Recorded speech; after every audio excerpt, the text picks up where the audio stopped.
नमस्कार मित्रों, सभी को मेरा नमस्कार।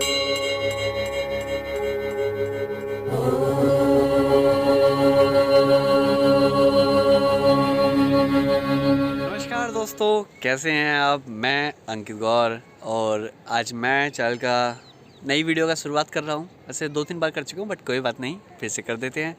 तो मेरा नाम है अंकित गौर और मैं मूल शंकर गौर, जो आप जिनका चैनल है मोनी बाबा MB, जो आप देख रहे हैं, उनके ओनर हैं। वो मेरे पिताश्री हैं। अगर आप नहीं जानते तो मैंने बता दिया। तो आज हम आए हुए थे त्रिवेणी घाट। देख रहे हो आप, गंगा जी के दर्शन देखिए सबसे पहले तो, और नमस्कार कर दीजिए, जय गंगा मैया। और फिर उसके बाद अब मैं अपना प्रश्न लेके आया हूँ। मेरा आज का ये प्रश्न है कि बहुत ज़्यादा बार ऐसा होता है कि हम बहुत टाइम से एक कोई काम करने की कोशिश कर रहे होते हैं और हर हमेशा ऐसा होता है कि वो किसी ना किसी कारण की वजह से वो नहीं हो पाता। तो हम सोचते हैं कि एक बार करा नहीं हुआ, 2 बार करा नहीं हुआ, 3 बार करा नहीं हुआ, 10 बार कोशिश कर ली नहीं होता। मगर एक समय आता है या हमें लगता है कि यार बस शायद ये मेरी किस्मत में नहीं है और हमें ये काम आगे नहीं करना चाहिए। क्या ये सोचना ठीक है, या कि 10 बार कर लिया, I am damn sure, I am damn sure मतलब मैं जो पूरा विश्वास है, मुझे पूर्ण विश्वास है कि 11वीं बार ये होगा ही होगा। क्या ये सोचना ठीक है? मुझे पता है ज़्यादातर आप ये बोलेंगे कि दूसरा वाला जो है वो सोचना ठीक है, मगर कभी कभी समस्याएं ऐसी होती हैं कि पहला वाला ही हमें सही लगता है कि वो सोचना ठीक है। तो इस चीज़ पे ऐसा क्यों होता है? क्या वो काम सही में हमारे हित में नहीं होता, इस वजह से अभी तक नहीं हो रहा, या वो काम उतना परिश्रम मांग रहा है जो हमने पहले 10 बारी में नहीं किया था बट 11वीं बार में ज़रूर करेंगे? क्या ये चीज़ सही है? देखते हैं, पापा से पूछते हैं इस प्रश्न और देखते हैं उनका क्या उत्तर होता है। चलो फिर चलते हैं ये कैमरा पापा जी के पास लेके। नमस्कार मित्रों, सभी को मेरा नमस्कार और गंगा मैया को भी मेरा नमस्कार और गंगा मैया की तरफ से आप लोगों को भी नमस्कार। आपका क्वेश्चन जो है ना,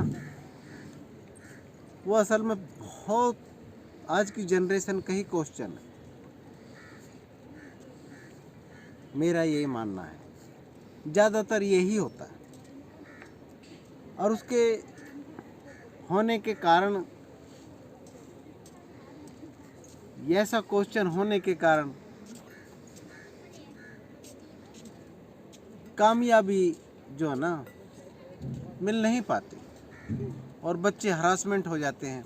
बच्चे हरासमेंट होने के वजह से फिर दोबारा से उठ नहीं पाते और अपने कार्य नहीं कर पाते। इसके पीछे क्या कारण हो सकता है? लौकिक व्यवहार में अगर देखा जाए, कोई भी कारण हो, जैसे एक सामाजिक तौर पे ये काम पड़ गया, वो काम पड़ गया, घर में बहुत से ऐसे काम होते हैं, मम्मी ने बता दिया, पापा ने बता दिया, भैया ने बता दिया, या घर में ही कोई ऐसे अपने फ्रेंड्स का भी कोई, मतलब कोई भी ऐसे कोई भी कारण हो सकते हैं। परंतु अगर आपने मेरे से पूछा है तो मैं आपको इसका रहस्य बता सकता हूँ। इसका रहस्य है, सूक्ष्म शरीर से रिलेटेड होता है, प्राण शरीर से रिलेटेड होता है।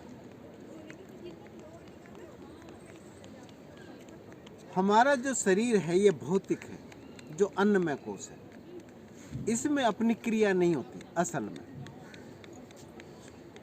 जैसे कि मिट्टी में अपनी क्रिया नहीं है, इसी तरीके से इसमें भी अपनी क्रिया नहीं है, ये भौतिक रूप होता है, चेतना नहीं होती इसके अंदर। जैसे कि मुर्दे के अंदर चेतना नहीं होती।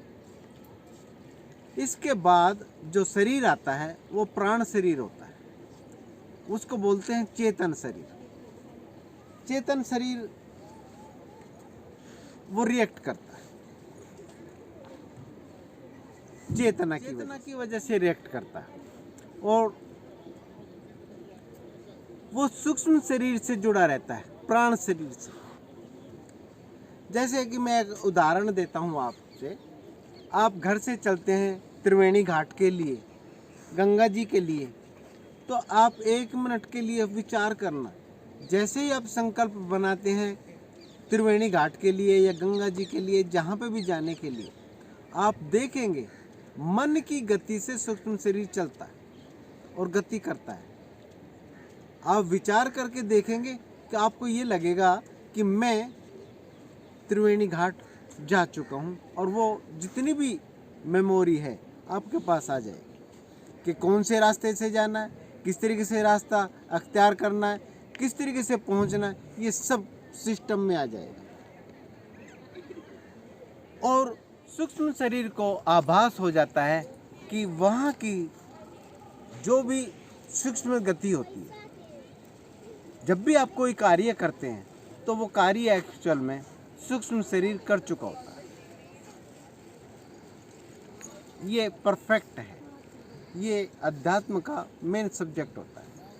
जैसे कि अब अगर आपके बारे में मुझे कुछ जानना हो तो मैं प्राण शरीर के द्वारा ही जान पाऊंगा। आप जो प्राण छोड़ रहे हैं उसी को मैं सोख रहा हूँ। आपका जैसे मैं ध्यान करूँगा तो आपका जो प्राण है मेरे शरीर में उतर आएगा, इस शरीर में उतर आएगा, तो उससे जो भी आपके साथ क्रिया होने वाली है वो भी आभास हो जाती है। इसी प्रकार से जो भी आप कार्य कर रहे हैं उसका आभास होना शुरू हो जाता है। जो भी कार्य शुरू करना चाहते हैं उसका, उसमें अधूरापन अगर है, कहीं ना कहीं नुकसान हो रहा है या कमी आ रही है, तो उसके कारण आपका अधूरा मन यानी कि 100% सक्सेस नहीं हो सकती। अधूरा मन यानी कि आप उसमें से 25% मना है, 75% मना है, 60% मना है, ये सूक्ष्म शरीर के ऊपर डिपेंड करता है, भौतिक शरीर के ऊपर नहीं। भौतिक शरीर को तो हम आज्ञा देते हैं, गति में डालते हैं, वो गति सूक्ष्म शरीर के ऊपर ही डिपेंड करती है। तो इसलिए मानसिकता आपकी बनती चली जाएगी कि यार ना करूं, यार करूं, तो उसमें सक्सेस होना बड़ा मुश्किल हो जाता है। आप कहो कि 10 बार किया, 5 बार किया, 7 बार किया, 5-6 बार किया, कामयाबी नहीं मिली। अब की दफा कामयाबी मिल जाएगी। ये जरूरी नहीं है कि आपने 10 बार किया और 11वीं बार कामयाबी मिल जाए, या 10वीं 4 बार किया आपके 5वीं बार कामयाबी नहीं मिलेगी, ऐसा भी नहीं है। आपका सूक्ष्म शरीर जब भी गति करेगा और आनंद में अगर उतर गए हैं, आप आनंदित हो गए हैं वो कार्य करने में आप आनंदित हो गए हैं, तो फिर ये कामयाबी मिल जाएगी। कारण आनंद जब मिलने लगेगा तो वो कार्य सक्षम रूप से, पूर्ण रूप से आपको ऊर्जा देने लगेगा। तो उसको चेक करने के लिए हाँ, ईश्वर ने हमारी ईश्वर अर्थात जीव आत्म स्वरूप जो ईश्वर बैठा है हमारे अंदर, उसने हमें सिस्टम दिया 3 स्वरों के द्वारा, इंगला पिंगला सुषुम्ना। इसको हम देख सकते हैं, उसके द्वारा हम देख सकते हैं कि किस प्रकार से इसमें सफलता मिलेगी या नहीं मिलेगी। अगर हमारा स्वर सही चल रहा है, प्राण शरीर सही चल रहा है, तो उसको कामयाबी आपको 101% मिलेगी। ये फैक्ट है, ये असलियत है, ये आपको भी मालूम है बेटा। और मैं कह रहा हूँ साधारण जन समुदाय अगर इसको अपने ध्यान दे, तो अगर खुल के स्वर आ रहा है, खुल के श्वास आ रहा है, तो आपकी सफलता जरूर मिलेगी।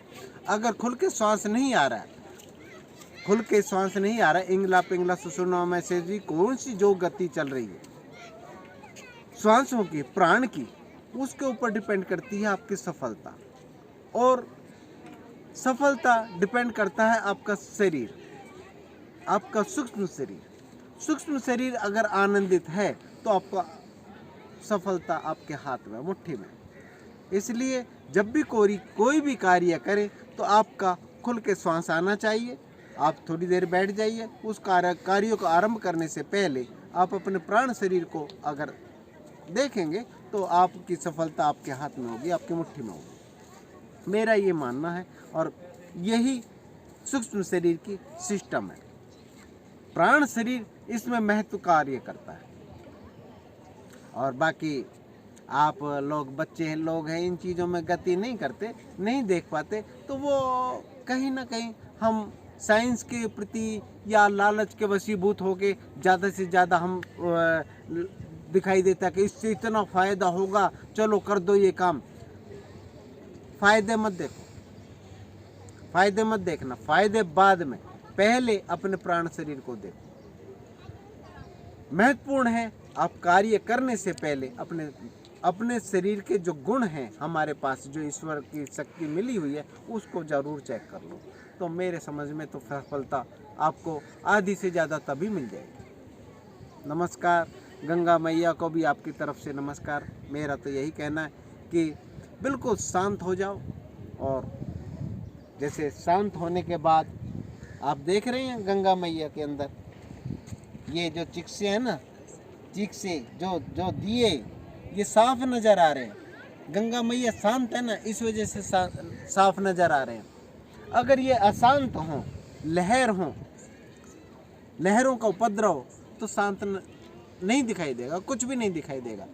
शांत होने के कारण ही दिखाई देता है, और यही इंसान की प्रोग्रेस है, यही उन्नति है। पहले शांत हो, फिर आप कुछ भी कर सकते हैं। जैसे कि आपको भी मैंने कहा कि आप कहीं भी यात्रा करना चाहते हैं, कोई भी कार्य करना चाहते हैं, पहले आप मेरे पास रहिए और थोड़ी देर रुको, अपने बारे में सोचो, आप हो को अपने आप को पहचानो, उसके बाद जो भी काम करना है। तो बेटा लाल, मेरा तो यही मानना है कि पहले शांत हो, अपने को पहचानो, अपने स्वर को पहचानो, अपनी सूक्ष्म शरीर को पहचानो, और फिर यात्रा जो भी काम करना करो। हरिओम। तो आप सभी ने उत्तर सुना पापा जी का। तो मैंने उत्तर सुना, ऑब्वियसली मैं ही रिकॉर्डिंग कर रहा था, तो थोड़ी देर मैंने मतलब वीडियो का कंक्लूजन निकालने के लिए, कंक्लूजन को इंग्लिश में, हिंदी में क्या कहते हैं? संचय। वीडियो का संचय निकालने के लिए मैंने थोड़ा टाइम लिया।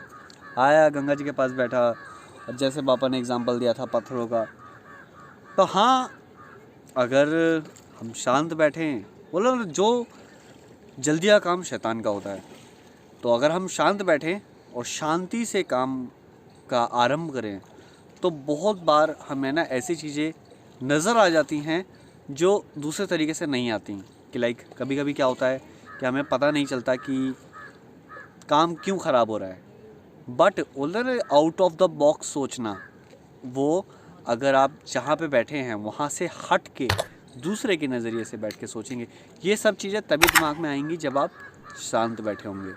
शांत बैठें आराम से, फिर उसके बाद आप देखें कि कहाँ गलती हो रही है, कहाँ नहीं हो रही, और पूरे मन और लगन के साथ अगर आप दोबारा वही काम करेंगे, तो फिर तो भगवान को, मतलब दुनिया की कोई ताकत नहीं हो सकती, भगवान आपके साथ होंगे, वो काम होना ही होना है।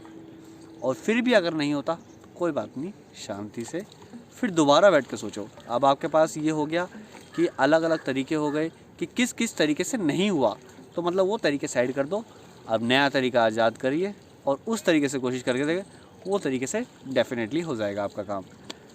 तो ये था। अगर आपको क्या समझ में आया वीडियो में, प्लीज़ कमेंट करके ज़रूर बताएं। अगर आपको कोई प्रश्न है उसको भी आप कमेंट कर सकते हैं, अपने भाव ज़रूर प्रकट करें।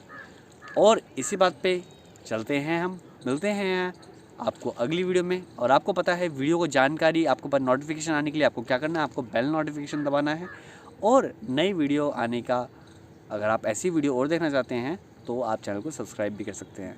इसी बात पे चलते हैं, मिलते हैं आपको अगली वीडियो में। तब तक के लिए नमस्कार, और गंगा मैया को छूते हुए नमस्कार। हरिओम।